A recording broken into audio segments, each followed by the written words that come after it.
Okay, so that second period, why don't you just, how cool was that for you guys? Very cool. Yeah. No, it was good. It's I really liked our first period. Just stick penalties, something we talked about. You take 2 of them there, but just felt good about our period after the first, and then came into the second, playing our game. I thought, and they had chances too, right? But we took advantage of ours. Again, made them defend, capitalized on opportunities, and pulled away there a little bit in the second period, which is huge. So, obviously, a huge middle frame for us. How great was it to have the captain back and producing to this level? Well, it's huge. Yeah, I talked to him this morning. He expects so much of himself, and you could see through the first 3 games he's been back. He wants to make an impact so bad, and it's just when you're out for 7-8 weeks. It just takes some time. Like, face-offs are down from what they normally are, reads, puck touches, and he expects himself. He expects such a high standard of himself. So we just talked like, just allow yourself a little bit of grace. You're coming. You're getting better each game, and it's completely normal. You just stick with it. And I thought he was outstanding tonight.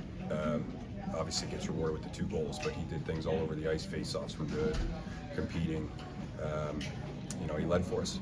Now, Dunn is the same way. He's missed extended time, and he's just been on an upward incline. Kind of speak about what he's been bringing too.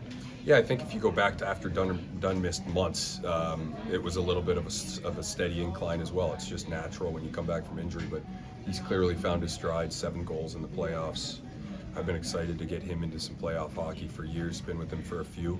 I just know that it's his game because he plays so hard, does things so well, gets to the hard areas, and he's not disappointing. Does everything right for us. Eats hard minutes against their best players. Produces on the offensive side, that whole line, but him specifically has been great.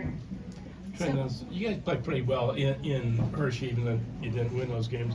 So what's the confidence level right now going back there, knowing, of course, you have to win? It should be high. I mean, we should be confident, and we shouldn't have lost any confidence after you lose 3 in a row either. We put in a lot of good minutes, and it just didn't go your way, and that's a hard thing to do. And I think even last game, you could see some confidence affected a little bit, although we stuck with it. But today, I thought we felt good about ourselves. We're positive on the bench, kept going, and so that's where we should be right now. I feel good about where how our group feels about ourselves. And I just want to ask, just the difference between those first few games in Hershey and now your team has come back, won 2 straight. Just what are the differences between those games versus these last 2? Well, I think their pace is higher than the previous rounds we played.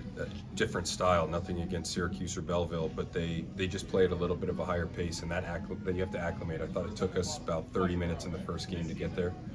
But I think it's just our team plays so heavy. I think we've started to see some of those investments from early on in the series come around for us. Just making them defend, a team that defends really well and usually doesn't defend very often. And we've had some really good minutes in the O zone, wearing some of the D down, and I think you start to see that now. And I'm glad that we've won a couple, so we're able to kind of reap the rewards from early on that. But again, it's not going to get any easier going back in their building. We know they're going to come flying, especially in that first period. So we'll be ready to go.